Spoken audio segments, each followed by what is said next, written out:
Phil oversees all of our social advertising at Cicerone, but it's not just advertising, it's all the other things that happen in the social world. Tell us a little bit about yourself, Phil. I've been with Cicerone for a little over 10 years now. Played a few different roles here at the agency as it relates to social media. I think I've held every title that there possibly could be, from community management to influencer outreach. So many hats you wear in sort of in the social world. So I'm pretty well versed in a lot of those areas. Past few years have been primarily focused on the paid media side. So one of the things about the social world is that, you guys are considered to be the walled garden of data. And as this whole conversation around cookies going away and so forth, is social spared from that? Or how are you feeling like the changes in all of this data is going to affect you and your world? All the social channels also use cookies to some degree. I think what's been beneficial for them in the past is that they've not only used cookies, but they've also used pixels. Although pixels and cookies are very similar, they do different things. Over the past few years, as privacy discussions have taken place on a sort of a political level and just a broader level in general, more top of mind for just the general user, the discussion has gone through a lot of different sort of ebbs and flows in terms of what's important, what's relevant, and how it really pertains back to really the paid media side of things. And as Facebook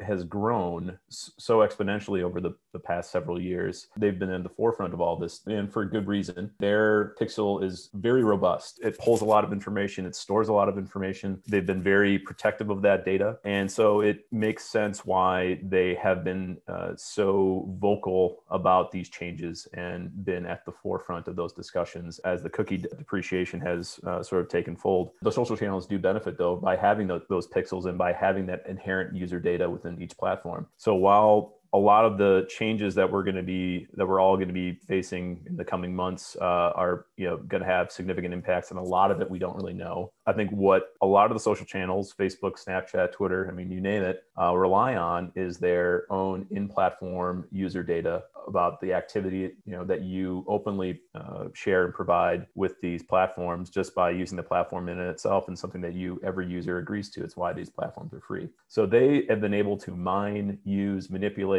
and create these algorithms based upon your activity on the site or on these apps.